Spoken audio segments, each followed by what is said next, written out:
Well, it is an absolute privilege to be with all of you here today. I'm normally in Shanghai, and thank you to Professor Wong and to NUS and to Virginia for inviting me here. Today I'm going to share with a little less about the business Shokay itself, but a little bit about why we should think about social and what social enterprise really is about. So the title, of course, is Social Enterprise, and I think it begins with you, with me, with all of us. So most people know me as the Yak Lady, and I'm known now as the Yak Lady because 5-6 years ago with my business partner Marie, we were very much like you. We were students. I was at the Kennedy School of Government, and we were thinking about social enterprise and what is social enterprise and how we can be part of this movement. And so we went to Western China searching for inspiration, and we came across the Yak. And we realized that 80% of the world's Yak population is in fact in Western China. And the owners of yaks are Tibetan herders, and the herders on average have 30 to 40 yaks. And they have very limited cash income, but they have a lot of yaks.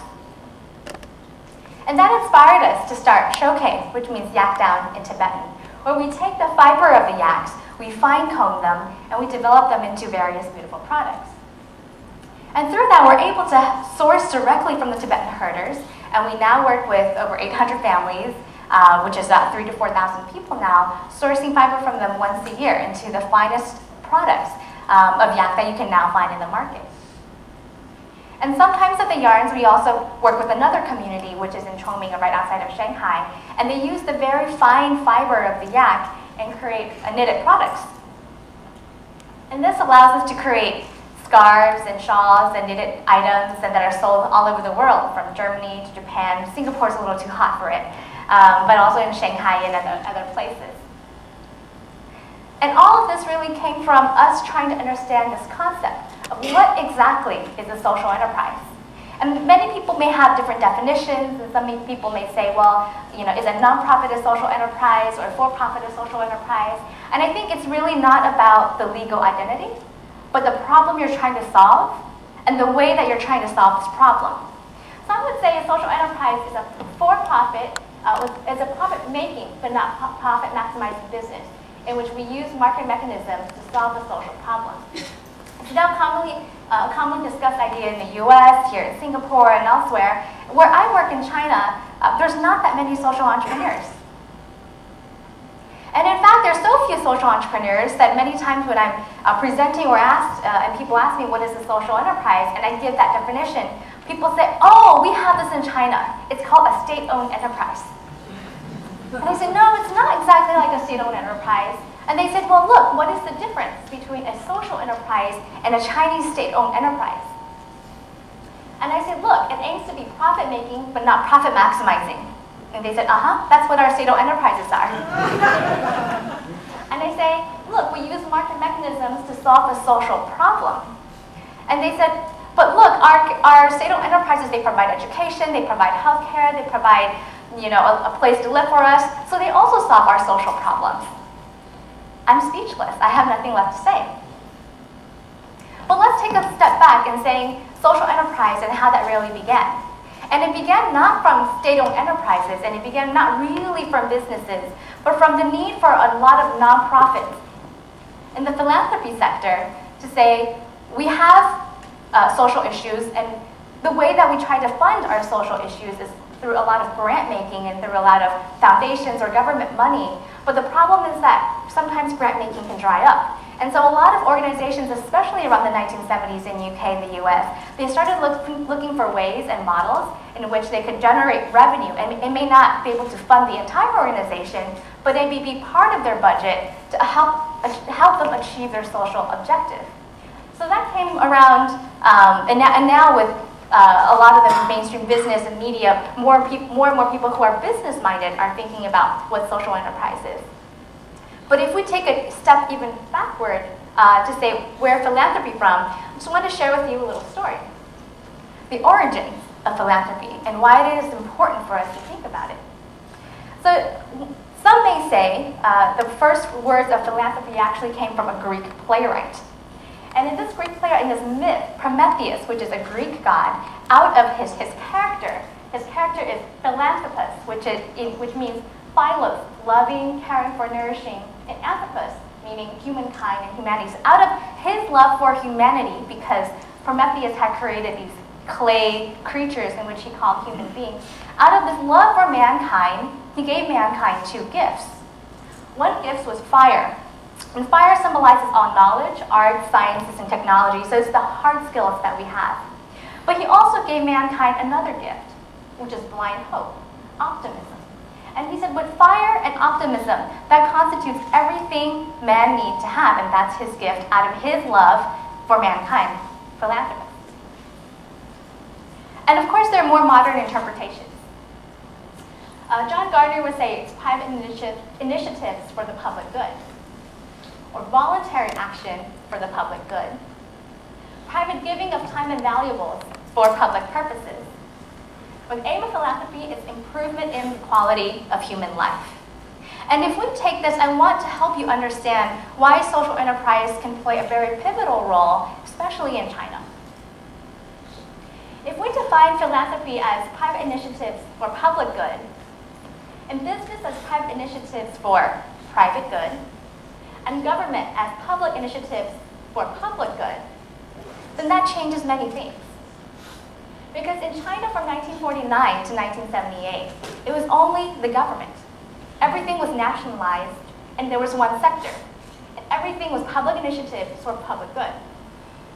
Because of Mao, his vision was to have a classless society. It was centrally planned, and everything was public.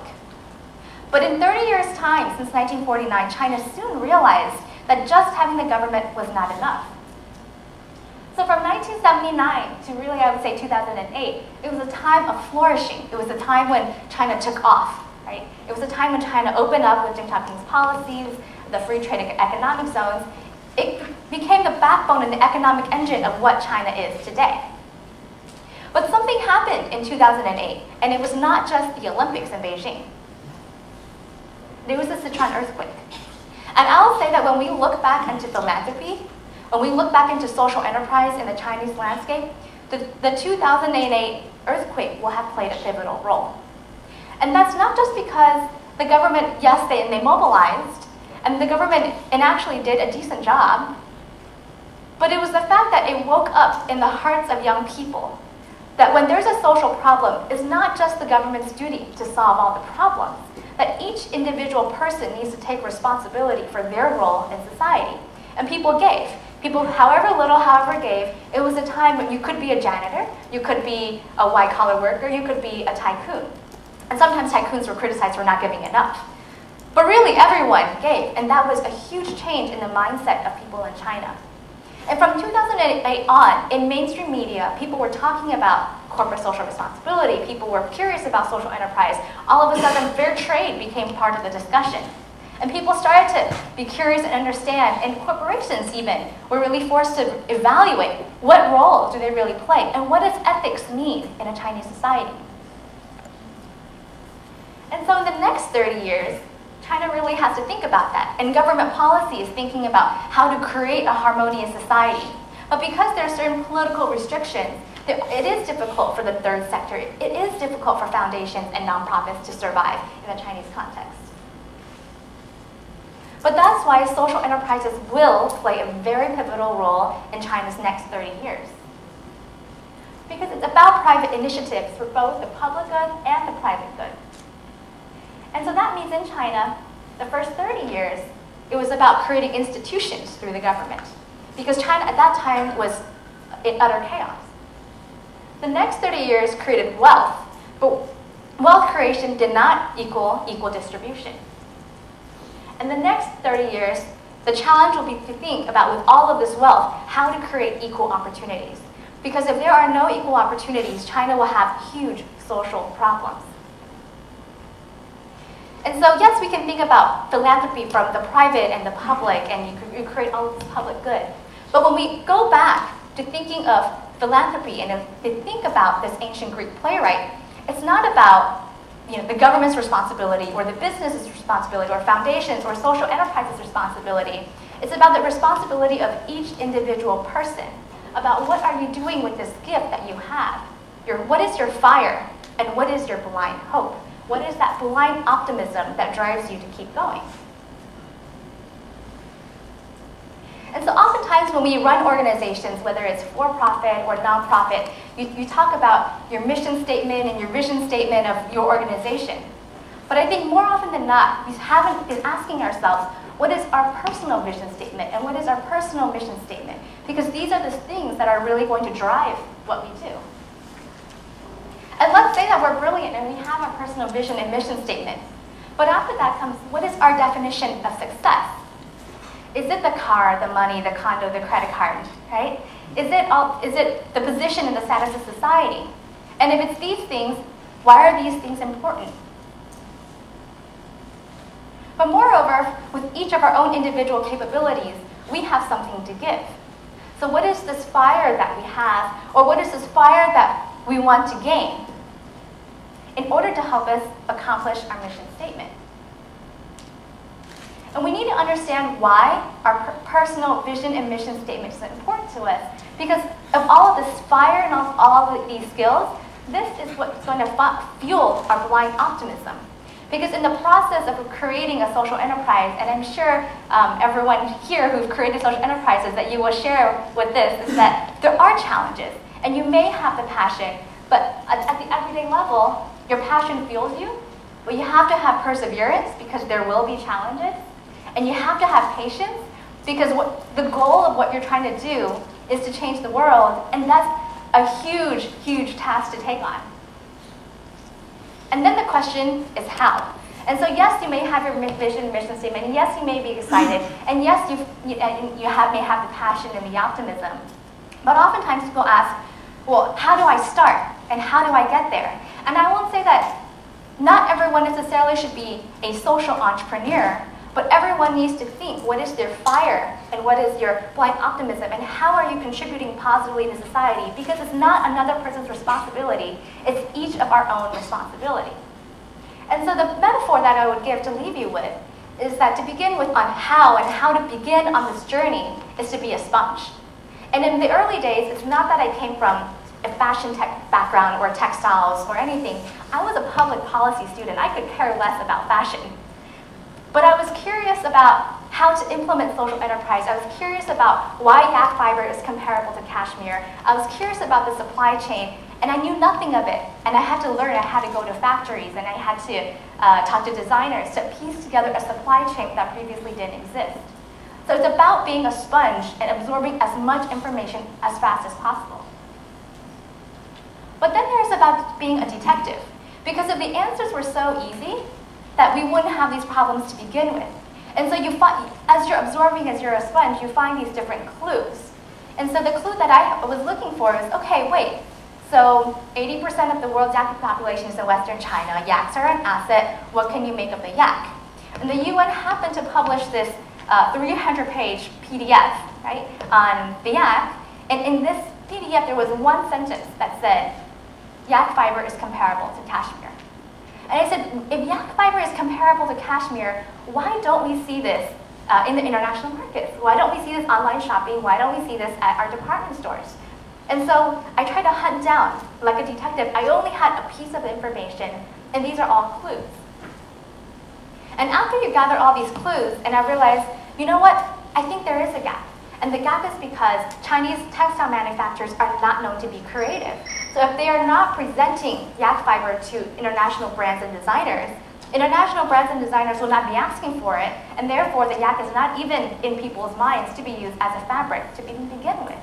And so we would have to invent the entire supply chain, invent the fabric, invent the designs. And that's why being an inventor is very important, because you're pushing for change, you're doing something innovatively, you're doing something that somebody has never done before. And then you have to be like an eagle. Because in the process of pushing for change and thinking, you can be really caught and lost in a lot of the details. Because oftentimes when you starting with something, you're chasing and you're hunting, you could be in different, and take you to different places. But you have to remember what this is all about. What social problem are you trying to solve? And you need to have the vantage point like an eagle. So look over the entire situation and all the clues and pieces of information you piece together and say, this is exactly how I'm going to do it. And then you have to be like a tank. Because you may have all the information, you may have all the perspective, but you need to take action. And there will always be challenges, but if you just roll over the challenges like a tank, then sooner or later you're going to overcome those challenges. But let the challenge not be the fear inside your heart, and let that be a reason that you never start. Lastly, most importantly, you've got to be yourself.